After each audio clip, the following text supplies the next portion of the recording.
Page number 54 पे आपको question दिया हुआ है, find the radius of curvature of convex surface of a plano convex lens whose focal length is 0.3 metre and mu equals to 1.5। देखो mu कितना दे रखा है, ये ग्लास का रिफ्रैक्टिव इंडेक्स है 1.5, और आपको एक प्लेनो कॉन्वेक्स लेंस की बात कर रहा है। ये एक प्लेनो कॉन्वेक्स लेंस की के बारे में ये बता रहा है।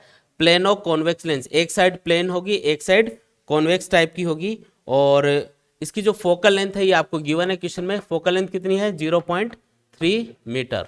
ठीक है, आपको पूछा जा रहा है कि बताओ कि ये जो रेडियस ऑफ कर्वेचर है कौन सी वाली सरफेस की, इस वाली सरफेस की, ये कितनी होगी। अच्छा, प्लेन सरफेस की रेडियस ऑफ कर्वेचर कितनी होगी, इसने बताया नहीं अपन को।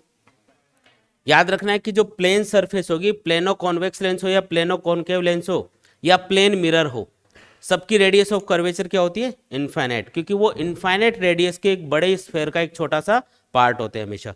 तो ये जो वाली जो सरफेस है इसकी रेडियस ऑफ कर्वेचर मैं मान लेता हूँ R1, और ये वाली जो सरफेस है इधर वाली, इसकी रेडियस ऑफ कर्वेचर है सपोज करो R2, और ये कितनी होगी, ये हमको पता है इनफाइनाइट। ठीक है, समझ में आया क्या। प्लेन सरफेस की रेडियस ऑफ कर्वेचर इनफाइनाइट, जो हमको ऑलरेडी पता है। R1 हमको कैलकुलेट करना है, तो कौन सा फॉर्मूला यूज करना चाहिए बताओ। 1/f equals to μ21 minus 1 into 1/R1 minus 1/R2। f की वैल्यू पुट कर दो 0.3 इक्वल टू μ21 का मतलब है μ2/μ1। μ2 कितना है, μ2 मतलब ग्लास का रिफ्रैक्टिव इंडेक्स क्वेश्चन में गिवन है 1.5। μ1 कितना होगा, इसके बाहर कौन सा मीडियम है, एयर, है ना। अगर मीडियम नहीं बताए तो आपको एयर या वैक्यूम ही कंसिडर करना है, जिसका रिफ्रैक्टिव इंडेक्स होगा 1 minus 1 into R1 1/R1 minus 1/इनफाइनाइट। वैसे R2 की वैल्यू हमको नेगेटिव सिंबल के साथ में पुट करनी होती है, R2 आपको पता है ना, तो माइनस, तो ये माइनस इनफाइनाइट पुट करेंगे तो ये यहाँ पे प्लस बनेगा, लेकिन इससे कोई फर्क नहीं पड़ेगा क्योंकि 1/इनफाइनाइट क्या होगा, 0, है ना, तो ये वाली टर्म तो 0। तो R कैलकुलेट करके बताओ अब, तो 1/0.3 इक्वल टू ये 0.5 आएगा यहाँ पे, है ना, 1.5 माइनस 1 0.5 और इनटू 1/R1। ठीक है, तो ये R1 कितना आया, R1 इक्वल्स टू 0.5 इंटू 0.3 यानी 0.15, और मीटर के अंदर आएगा क्योंकि आपको जो फोकल लेंथ है वो मीटर के अंदर गिवन थी, तो आंसर भी किस में आएगा, मीटर के अंदर आएगा। 15 सेंटीमीटर भी बोल सकते हो इसको, 0.15 मीटर भी बोल सकते हो। नोट कर लो, आसान क्वेश्चन, CBSE 2010 का क्वेश्चन है भाई ये। जो नेक्स्ट क्वेश्चन है उसमें आपको बोला जा रहा है, एक convex lens made up of refractive index 1.5 is dipped in turn in, first है a medium of refractive index 1.65, second है a medium of refractive index 1.33। दो अलग अलग मीडियम में हमने इस लेंस को डिप किया। अब ये पूछ रहा है will it behave as a converging और diverging lens in the two cases. Lens कौन से टाइप का है, कॉन्वेक्स, तो ये कॉन्वेक्स लेंस है। इसका जो रिफ्रैक्टिव इंडेक्स है यानी μ2 ये आपको गिवन है, कितना है μ2, 1.5, और ये जो लिक्विड है ना, इसका रिफ्रैक्टिव इंडेक्स है सपोज करो μ1। ठीक है, इसको μ1 लिख देता हूँ, और μ1 आप चेंज कर रहे हो बारी बारी। पहले केस में μ1 कितना है 1.65, दूसरे केस में μ1 कितना है 1.33। क्वेश्चन समझ में आया क्या। अब आपको ये पूछ रहा है कि ये लेंस किस लेंस की तरह बिहेव करेगा, कन्वर्जिंग या डाइवर्जिंग। आप बोलोगे सर ये कैसा क्वेश्चन है, ये तो कॉन्वेक्स लेंस है, ये हमेशा कॉन्वेक्स लेंस की तरह बिहेव करेगा, तो ऐसा नहीं है। अगर आप किसी भी लेंस को उससे ज़्यादा रिफ्रैक्टिव इंडेक्स के मीडियम में डिप कर देते हो तो वो अपोजिट लेंस बन जाता है, मतलब कॉन्वेक्स लेंस होगा वो कॉनकेव लेंस की तरह बिहेव करेगा, और कॉनकेव लेंस है वो कॉन्वेक्स लेंस की तरह बिहेव करेगा। भाई ऐसा क्यों, तो देख लेते हैं अपन फॉर्मूले से। हमको पता है कि focal length 1/f equals to लिखा जाता है μ21 minus 1 into 1/R1 minus 1/R2। ठीक है, जब हमने लेंस को, ध्यान से समझो, जब हमने लेंस को इस लिक्विड के अंदर डिप किया, क्या इसकी रेडियस ऑफ कर्वेचर चेंज हो गई, क्या R1 R2 चेंज होगा। भाई ऐसा तो हुआ नहीं कि जैसे अपन ने इस लेंस को पानी के अंदर डाला ये फूल गया, ऐसा थोड़ी हुआ, या पिचक गया, ऐसा थोड़ी होगा। मतलब रेडियस ऑफ कर्वेचर क्या रहेगी, सेम रहेगी, उसमें कोई चेंज नहीं आएगा। R1 R2 पे कोई फर्क नहीं पड़ा। फर्क कहाँ पे पड़ेगा, इस μ21 के ऊपर, क्योंकि ये μ21 क्या होता है, लिख देते हैं इसको डिटेल में, μ2/μ1 होता है ना। तो यहाँ पे R1 और R2 पे तो कोई फर्क नहीं पड़ा, लेकिन फर्क पड़ा इस μ1 के ऊपर। μ2 भी सेम रहा, लेकिन म्यू1 पे फर्क पड़ने से म्यू1 चेंज होने की वजह से फोकल लेंथ चेंज होगी। अच्छा, फोकल लेंथ की वैल्यू पॉजिटिव आएगी या नेगेटिव नेगेटिव आएगी, ये भी इस म्यू1 के ऊपर डिपेंड करेगा। सपोज करो मैं पहले केस के लिए देखता हूं, है ना। फर्स्ट केस में देखो फॉर्मूला क्या बना है, 1/f इक्वल्स टू म्यू2 कितना है 1.5, म्यू1 कितना है 1.65 दे रखा है क्वेश्चन में, और ये आएगा 1/r1 माइनस 1/r2। अच्छा, कॉन्वेक्स लेंस के लिए r1 हमेशा पॉजिटिव और r2 हमेशा नेगेटिव, तो ये माइनस में होगा तो ये प्लस बन जाएगा, मतलब ये वाली वैल्यू हमेशा क्या होगी, हमेशा पॉजिटिव रहेगी, ये वाली वैल्यू हमेशा पॉजिटिव रहेगी। अब 1.5 को जब आप 1.65 से डिवाइड करोगे ये लेस देन 1 आएगा, और लेस देन 1 में से अगर 1 माइनस करोगे तो ये क्या आएगा, नेगेटिव, यानी फोकल लेंथ क्या आएगी, नेगेटिव। इसका मतलब यहाँ पे फोकल लेंथ आ गई नेगेटिव, और नेगेटिव फोकल लेंथ किसके लिए होती है, कॉनकेव लेंस के लिए। इसका मतलब ये जो कॉन्वेक्स लेंस है ये ज़्यादा रिफ्रैक्टिव इंडेक्स के मीडियम में डिप करने के बाद कौन सा लेंस बन गया, कॉनकेव लेंस की तरह बिहेव करेगा।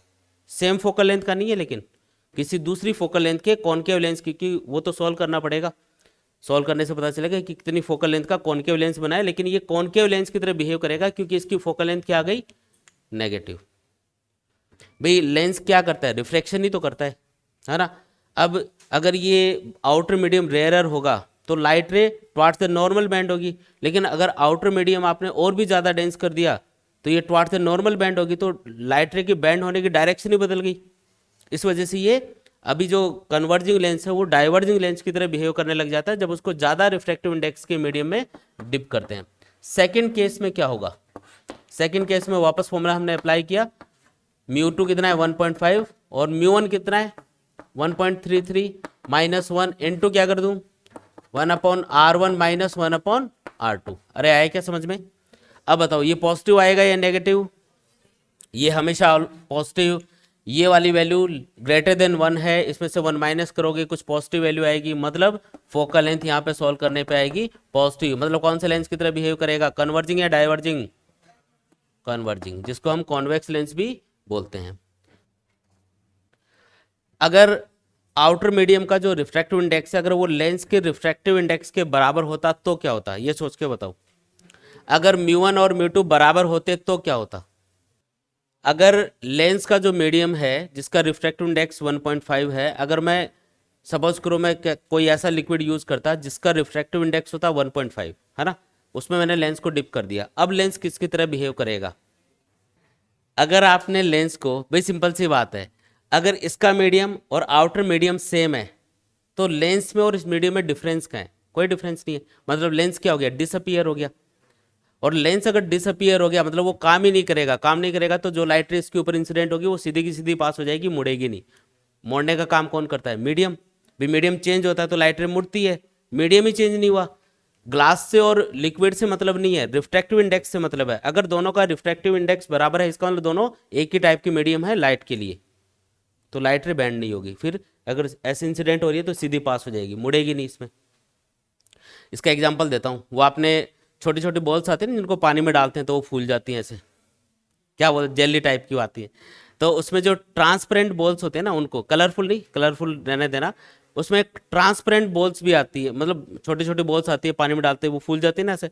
तो ट्रांसपेरेंट बॉल्स को आप देखोगे तो आराम से दिख जाएंगी आपको। फिर उनको एक पानी की किसी मतलब ग्लास लो, एक है ना, ग्लास का एक कोई भी बर्तन ले सकते हो, उसमें पानी डालो, उसके अंदर उन बॉल्स को डाल दो, थोड़ी देर में वो फूल जाएंगे, और फूलने के बाद में आप क्या देखोगे कि वो दिखाई नहीं देंगे उसके अंदर। क्यों नहीं, क्यों नहीं दिखाई देती, क्योंकि उसके अंदर क्या आ गया, उन बॉल्स के अंदर क्या भर गया, पानी, और पानी का रिफ्रैक्टिव इंडेक्स, और बाहर क्या है, बाहर भी पानी है, तो बाहर भी रिफ्रैक्टिव इंडेक्स क्या है, बराबर, तो वो बॉल्स दिखाई नहीं देती। फिर उनको बाहर निकालोगे ना पानी से तब आपको दिखेंगी हाँ कुछ है भाई, और पानी में डालते ही वो डिसअपियर।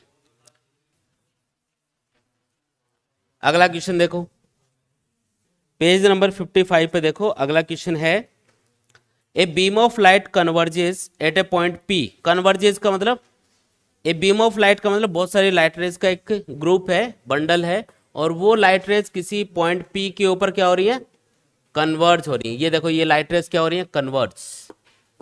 ये कोई पॉइंट है पी, कौन है, पॉइंट पी है भाई, ठीक है जी, कन्वर्ज हो रही है। अच्छा कन्वर्ज होंगी, इसके बाद में अगर यहाँ पे आप देखोगे तो ये आगे ऐसे पास हो जाएंगी ऐसे, तो ये इस तरीके से एक पॉइंट पे कन्वर्ज हो रही थी।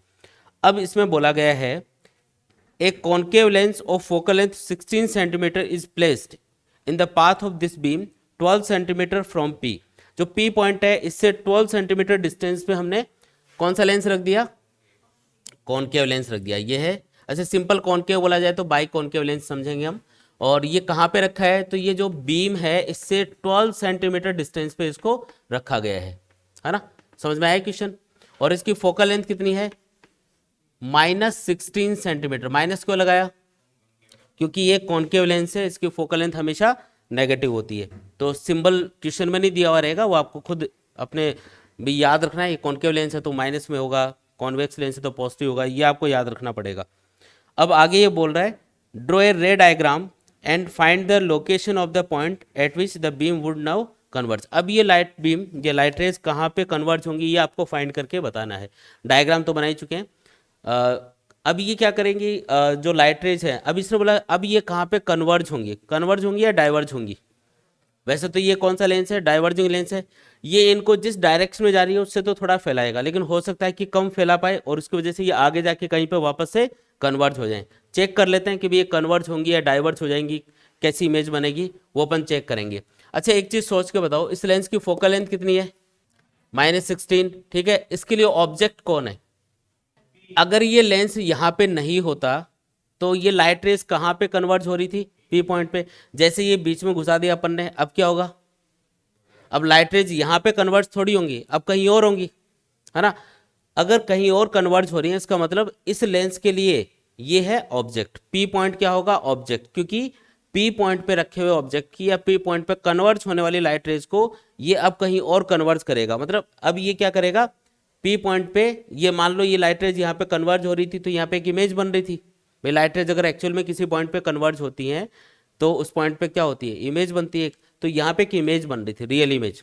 लेकिन जैसे लेंस बीच में आ गया अब ये इमेज कहीं और शिफ्ट होगी, अब कहीं और बनेगी, क्योंकि ये लाइट रेज को डाइवर्स करेगा। अब वो इमेज कहाँ पे बनेगी, तो आपको वी फाइंड करना है, डिस्टेंस ऑफ द इमेज। और ये उसके लिए क्या होगा, इस लेंस के लिए ऑब्जेक्ट की तरह काम करेगा। सोच के ये बताना है, क्वेश्चन ये था कि इसके लिए हम u कितना लेंगे, u मतलब डिस्टेंस ऑफ द ऑब्जेक्ट इस लेंस के लिए कितना होगा, 12 सेंटीमीटर। +12 होगा या -12, हमने पढ़ा है कि ऑब्जेक्ट की डिस्टेंस हमेशा नेगेटिव होती है क्योंकि वो हमेशा पीछे रखा जाता है। जैसे मिरर है या लेंस है तो उसके इधर रखा जाएगा और उससे लाइट रे जाएंगे, उसके अपोजिट चल के हमको उस डिस्टेंस को, जो u डिस्टेंस है उसको मेजर करना होता है। लेकिन यहाँ पे आप क्या देखोगे कि इस लेंस के ऑप्टिकल सेंटर पे खड़े होकर अगर हम p की डिस्टेंस को मेजर करने जाएंगे तो हमें इंसिडेंट रेज की डायरेक्शन में ही चलना पड़ेगा। इसका मतलब u यहाँ पे क्या होगा, तो ये जो 1% केस मैंने बताया ना, 99% केस में u हमेशा नेगेटिव होता है, लेकिन 1% केस ऐसे होते हैं जिसमें इमेज की वापस इमेज बन रही होती है तो u उन केसेस में पॉजिटिव भी लिया जाता है। तो ये इससे चिपक मत जाना कि u हमेशा नेगेटिव, 1% केस में u पॉजिटिव भी हो सकता है, जैसे इस क्वेश्चन में है। फोकल लेंथ आपको दे ही रखी है, क्वेश्चन में लिखा है। तो v फाइंड करके बताओ कौन सा फॉर्मूला यूज करें, 1/v - 1/u = 1/f। आपको तो 1/v चाहिए, v चाहिए मतलब, तो ये इधर जाएगा 1/f + 1/u। वैल्यूज पुट करो, सॉल्व करो, बताओ आंसर। 1/f, f की वैल्यू -16, ये आएगा प्लस में +12, एलसीएम कितना 48, -3 + 4, आंसर 48 सेंटीमीटर। ये 1/48 आएगा, समझ में आएगा। तो 1/v अगर 1/48 है तो v कितना हुआ, 48 सेंटीमीटर। मतलब अब जो लाइट रेज हैं वो कन्वर्ज तो होंगी आगे। अच्छा ये पॉजिटिव आ गया, इसका मतलब ये कन्वर्ज होंगी। अगर ये पॉजिटिव नहीं आता, अगर नेगेटिव आता तो इसका मतलब ये डाइवर्ज हो रही होती। तो और बैक ट्रेस करने पे किसी पॉइंट पे जो नेगेटिव में वैल्यू आती ना, उस लेंस के ऑप्टिकल सेंटर पे उतना डिस्टेंस पे पीछे वो कहीं पे कन्वर्ज होती हुई अपीयर होती। अगर ये पॉजिटिव आ गया ना आंसर, इसका मतलब अब ये लाइट रेज ऐसे डाइवर्ज होंगी, प्रिंसिपल एक्सिस से दूर कर देगा ना ये लेंस इनको। ऑप्टिकल सेंटर से जो लाइट रे पास हो रही है वो तो सीधी जाएगी, ये यहाँ पे कन्वर्ज होगी, ये पी डैश पे कन्वर्ज हो रही है। और ये वाली डिस्टेंस क्या होगी, ये आ गया 48 सेंटीमीटर। आया कि नहीं आया, मैं ये बता रहा था कि अगर ये कन्वर्ज नहीं होती ना और अगर डाइवर्ज हो रही होती तो ये पीछे कहीं पे मिलती, तो वो v सॉल्व करने पे नेगेटिव आता आंसर। और नेगेटिव सिंबल क्या शो करता, इमेज इज वर्चुअल और इमेज किधर बन रही है, लेंस के उधर वाली लेफ्ट साइड में बन रही है, ये इससे रिप्रेजेंट होता है। अगला क्वेश्चन देखो, अगले क्वेश्चन में आपको क्या बोला जा रहा है कि 3 लेंस है, तीनों की फोकल लेंथ 10 सेंटीमीटर है, ठीक है। पहले लेंस से 15 सेंटीमीटर डिस्टेंस पे हमने ऑब्जेक्ट को रखा है, और इससे फाइनल इमेज जो बनेगी ना तीनों लेंस से मिला के, वो बनेगी तीसरे लेंस से 10 सेंटीमीटर डिस्टेंस पे, यहाँ पे बनेगी इमेज। तो आपको बताना है कि इन दोनों लेंसेज के बीच में, जैसे इन दोनों के बीच में और इन दोनों के बीच में डिस्टेंस कितनी है, इनको कितना डिस्टेंस पे रखा है, इनको कितना डिस्टेंस पे रखा है, ये अपना क्वेश्चन है, ठीक है। बिल्कुल आसान सा क्वेश्चन है। इस टाइप का जब भी आपको क्वेश्चन मिले तो आपको एक सिंपल टेक्निक फॉलो करनी है। देखो, पहला जो लेंस है, अगर ये दोनों लेंस नहीं होते तो पहला लेंस इस ऑब्जेक्ट ओ की कहीं पे इमेज बनाता, ठीक है। लेकिन जैसे दूसरा लेंस आ जाएगा यहाँ पे सामने, ये क्या करेगा, उस इमेज को कहीं और शिफ्ट कर देगा।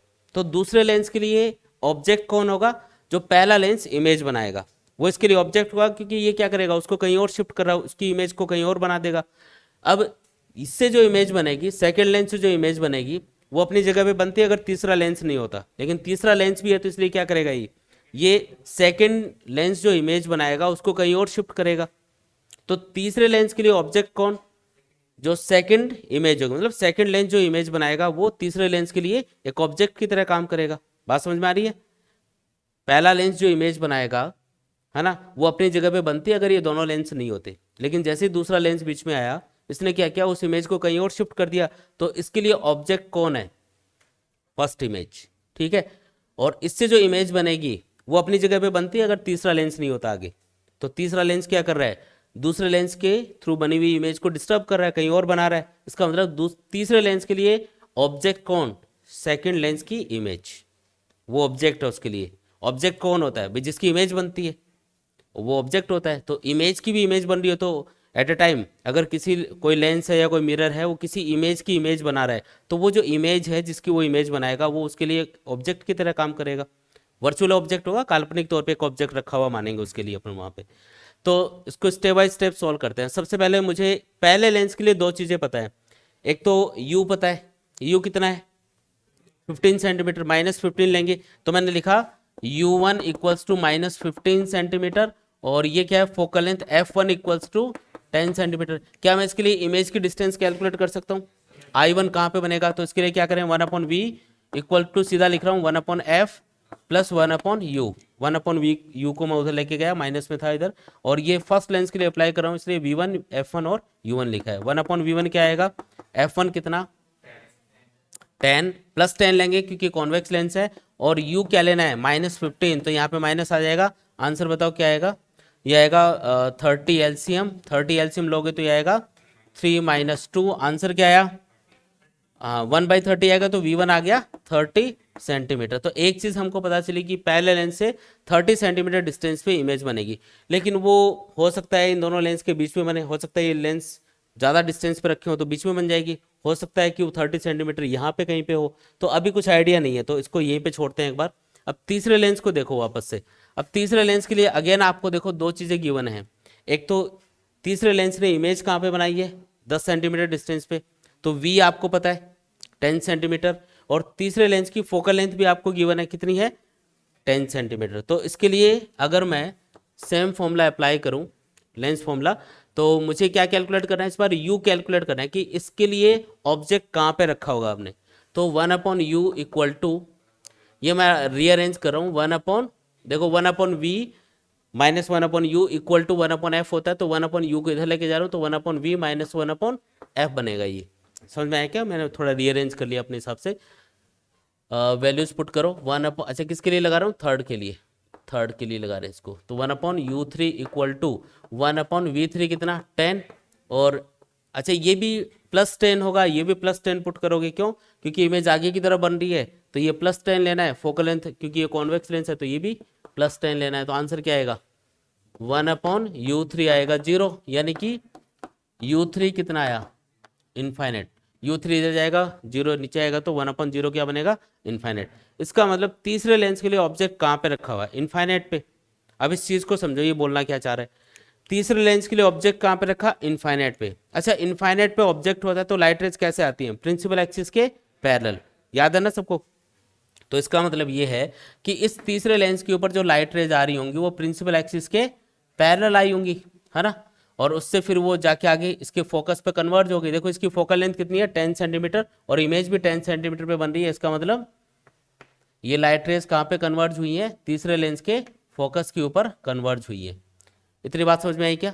अब इसको ये जो गैप है ना इसको पूरा फिल करते हैं। अब समझ में आ रहा है थोड़ा कि तीसरे लेंस के लिए ऑब्जेक्ट इनफाइनाइट पे रखा हुआ है। तीसरे लेंस के लिए ऑब्जेक्ट कौन है? जो दूसरे लेंस ने इमेज बनाई है। इसका मतलब दूसरे लेंस ने इमेज कहाँ बनाई होगी? इनफाइनाइट पे। वही तो तीसरे लेंस के लिए ऑब्जेक्ट है। इसका मतलब दूसरा लेंस कहाँ पे इमेज बनाएगा? इनफाइनाइट पे। मतलब जब इसके ऊपर लाइट रेज इंसिडेंट होगी दूसरे लेंस के ऊपर तो ये उनको क्या करेगा? प्रिंसिपल एक्सिस के पैरेलल कर देगा, जिससे इमेज कहाँ बनेगी? इनफाइनाइट पे। अगर पैरेलल लाइट रेज जा रही है ना तो अपन ये मानेंगे कि वो इनफाइनाइट पे जाके इंटरसेक्ट करेंगी, तो इमेज कहाँ बनी? इनफाइनाइट पे। तो हम क्या लिखेंगे? इससे हमको ये समझ में आया कि दूसरे लेंस के लिए V2 यानी distance of the image is infinite. बात समझ में आई क्या? दूसरे लेंस ने इनफाइनाइट पे इमेज बनाई होगी, तभी वो इमेज तीसरे लेंस के लिए ऑब्जेक्ट की तरह काम कर रही है और इनफाइनाइट पे हम उसके लिए ऑब्जेक्ट कैलकुलेट कर पा रहे हैं। ठीक है, अब इस दूसरे लेंस की फोकल लेंथ आपको गिवन है। इसके लिए हमको ये पता चलेगा कि इससे इमेज इनफाइनाइट पे बननी है, तो क्या इसके लिए हम ये कैलकुलेट कर सकते हैं कि इसके लिए ऑब्जेक्ट कहाँ पे रखा होगा? बताओ। तो फोकल लेंथ पता है और इमेज की डिस्टेंस पता है दूसरे लेंस के लिए, तो फॉर्मूला लगाओ। कौन सा फॉर्मूला लगाना है? 1/f2 equal to 1/v2 minus 1/u2। Calculate u2 करना है तो इसको इधर ले आओ, इसको इधर ले आएंगे तो 1/u2 equal to 1/v2 minus 1/f2। Values put करो। 1/u2, कोई डाउट है क्या इसमें? 1/u2 इक्वल्स टू 1/v2 कितना है? v2 बताओ। v2 इनफाइनाइट तो ये 0 बन जाएगा इधर, और माइनस 1/10। ठीक है, तो आंसर क्या आया? 1/u2 आएगा, ये तो 0 बना, ये माइनस 1/10, ये उल्टा करोगे तो u2 आया अपने पास में माइनस 10 सेंटीमीटर। इसका मतलब ये है कि जो सेकंड लेंस है उसके लिए ऑब्जेक्ट कहाँ पे रखा है? 10 सेंटीमीटर पे। किधर, आगे या पीछे? पीछे, क्योंकि वो माइनस में आ रहा है। इसका मतलब ऑब्जेक्ट यहाँ पे कहीं पे रखा होगा और ये वाली डिस्टेंस होगी 10 सेंटीमीटर, और इस ऑब्जेक्ट से लाइट रे जैसे गई होंगी और फिर इस लेंस ने क्या किया? इनको बेंड किया। देखो ये डाइवर्ज हो रही थी ऐसे, लेकिन ये कौन सा लेंस है? Converging lens. ये इस लाइट रे को नीचे की तरफ बेंड करने का काम करेगा, तो ये सीधी नहीं जाके प्रिंसिपल एक्सिस की तरफ बेंड हुई, लेकिन इसने इतना ही मोड़ा, इसको इतना ही बेंड कर पाया कि ये प्रिंसिपल एक्सिस के पैरेलल हो गई बाद में। ठीक है, अब हमको ये तो पता ही है पहला लेंस कहाँ पे इमेज बना रहा है? 30 सेंटीमीटर डिस्टेंस पे, और पहला लेंस जो इमेज बनाएगा वही सेकंड लेंस के लिए ऑब्जेक्ट है। मतलब ये जो इमेज है, नाम दे देते हैं इसको I1। ठीक है, ये पहले लेंस के थ्रू बनी हुई इमेज है जो सेकंड लेंस के लिए ऑब्जेक्ट की तरह काम कर रही है।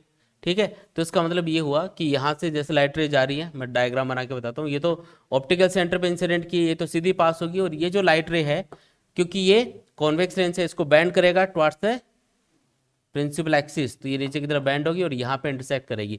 पहला लेंस यहाँ पे इमेज बनाएगा, ये इमेज दूसरे लेंस के लिए ऑब्जेक्ट है, फिर ये इसको प्रिंसिपल एक्सिस के पैरेलल कर देगा लाइट रेज को, तो इससे इमेज बनेगी V2 कहाँ पे बनेगी? इनफाइनाइट के ऊपर, और ये इमेज क्या होगी? तीसरे लेंस के लिए ऑब्जेक्ट की तरह काम करेगी, और फाइनल इमेज कहाँ बनेगी? I3 के ऊपर बनेगी, तीसरे लेंस के फोकस के ऊपर। ये चीज़ें समझ में आई क्या? इधर से कैलकुलेट कर लिया, पहले इधर से कैलकुलेट कर लिया, फिर इससे कुछ अंदाजा लगा अपन को कि यहाँ पे तीसरे लेंस के लिए ऑब्जेक्ट इनफाइनाइट पे, इसका मतलब दूसरे लेंस ने इनफाइनाइट पे इमेज बनाई होगी, उसके अकॉर्डिंग हमने इसको सॉल्व कर लिया। आया समझ में? क्वेश्चन पढ़ते हैं क्या बोल रहा है। Find the position of the image formed of the object O by the lens combination given in the figure. जो आपको डायग्राम दे रखा है उसमें आपको फाइनल इमेज की पोजीशन कैलकुलेट करके बतानी है कि कहाँ पे इमेज बनेगी। तो टेक्निक सेम है। पहले लेंस के लिए दो चीज़ें पता है, फोकल लेंथ पता है और ऑब्जेक्ट की डिस्टेंस पता है। ऑब्जेक्ट की डिस्टेंस कितनी है? -30। माइनस लेंगे, इसको ध्यान रखना है, ऑब्जेक्ट इधर रखा है, तो U1 है -30। ये गलती नहीं करनी है कभी भी कि इसको +30 पुट कर दिया तो पूरा ही गड़बड़ हो जाएगा केस। और F1 कितना है? 10 सेंटीमीटर। तो मुझे 1/V1 कैलकुलेट करना है, यह आएगा 1/F1 + 1/U1। चलो बताओ F1 कितना? 10, u1 कितना -30, आंसर बताओ। 30 एलसीएम ये आएगा 3 -1, 2/30 यानी 1/15। v1 कितना आएगा 15 सेंटीमीटर, प्लस या माइनस, मतलब कि पहले लेंस से 15 सेंटीमीटर डिस्टेंस पे आगे की तरफ इमेज बनेगी। चलो इमेज को यहाँ पे ड्रॉ करते हैं। एक लाइट रे ऑप्टिकल सेंटर पे इंसिडेंट कर दो, ये विदाउट डेविएशन स्ट्रेट पास होगी ऐसे, ठीक है। और इसके बाद में एक और लाइट रे ले लो, ये लाइट रे। अब इमेज कहाँ बननी है 15 सेंटीमीटर पे, ये 5 सेंटीमीटर डिस्टेंस है, ये 10 सेंटीमीटर, टोटल कितना हो गया 15। इसका मतलब ये इमेज ऐसा बन रही होगी यहाँ पे, लेकिन लेंस बीच में आ चुका है इसलिए आगे मैं डॉटेड लाइन से इसको ड्रॉ कर रहा हूँ। अगर ये दोनों लेंस नहीं होते तो यहाँ पे इमेज बन जाती। समझ में आई ये, ठीक है। अब वापस से देखो दूसरे लेंस से कितना डिस्टेंस पे इमेज बन रही है, ये तो आपको डायग्राम से ही पता चल गया कि ये डिस्टेंस कितनी है 10 सेंटीमीटर। तो दूसरे लेंस के लिए ऑब्जेक्ट कौन है, पहले लेंस ने जो इमेज बनाई है वो यहाँ पे बनती, तो दूसरा लेंस इसको डिस्टर्ब करेगा, इसकी इमेज को, मतलब इस इमेज को कहीं और शिफ्ट करेगा। तो दूसरे लेंस के लिए 1/v2 - 1/u2 equal to 1/f2।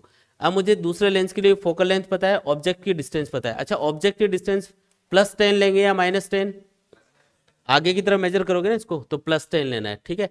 तो 1/v2 कैलकुलेट कर लो, ये आएगा 1/f2 + 1/u2, वैल्यूज पुट करो। 1/v2 इक्वल्स टू 1/f2, ये -10 है, u2 कितना है +10, ये क्या आ गया आंसर 0 आ गया यहाँ तो, यानी v2 कितना आएगा इनफाइनाइट आएगा। मतलब दूसरा लेंस क्या करेगा इनफाइनाइट पे इमेज बनाएगा। कैसे भाई, तो ये लाइट रे तो देखो ये वाली ऑप्टिकल सेंटर से पास हो रही है तो सीधी जाएगी, लेकिन ये कौन सा लेंस है डाइवर्जिंग लेंस है, लाइट रे को प्रिंसिपल एक्सिस से दूर करेगा, दूर कर दिया इसने ऐसे away from the principal axis, और ये पहले वाली लाइट रे के पैरेलल हो गई। और पैरेलल होते ही हम समझ गए कि अब कहाँ पे इंटरसेक्ट करेंगी इनफाइनाइट पे, इसका मतलब इमेज बनेगी इनफाइनाइट पे, इसलिए ऐसा आ रहा है यहाँ पे। मैं इस डेटा के अकॉर्डिंग डायग्राम बना रहा हूँ, है ना, इसको देख देख के मैं डायग्राम बना रहा हूँ कि अगर इनफाइनाइट पे इमेज बन रही है इसका मतलब ये लाइट रेस क्या हो गई होंगी पैरेलल, तो इसलिए मैंने इसको इतना ही बेंड किया है कि ये पैरेलल नजर आए अपन को। अब तीसरे लेंस के लिए ऑब्जेक्ट कौन है, कितना डिस्टेंस पे है इनफाइनाइट, तीसरे लेंस के लिए ऑब्जेक्ट इनफाइनाइट पे कंसिडर करेंगे। तीसरे लेंस के लिए फोकल लेंथ भी दे रखी है, कितनी है 30 सेंटीमीटर, बताओ 1/v3, फाइनल v3 कैलकुलेट करना है, 1/v3 equals to 1/f3 + 1/u3, answer बताओ 1/v3 equal to focal length 30 +30 या -30 प्लस, और u3 इनफाइनाइट, तो 1/इनफाइनाइट 0, आंसर क्या आएगा 30 सेंटीमीटर। तो v3 अपने पास आ गया 30 सेंटीमीटर। बहुत ही सुंदर क्वेश्चन आया क्या समझ में। पहला ऑप्टिकल इंस्ट्रूमेंट जो इमेज बनाता है वो दूसरे ऑप्टिकल इंस्ट्रूमेंट के लिए एक ऑब्जेक्ट की तरह काम करेगा, और दूसरा ऑप्टिकल इंस्ट्रूमेंट जो इमेज बनाएगा वो तीसरे जो आगे रखा होगा उसके लिए एक ऑब्जेक्ट की तरह काम करेगा। इस कॉन्सेप्ट को ध्यान में रखते हुए हमें इस टाइप की क्वेश्चंस को सॉल्व करना है। समझ में आ गई बात।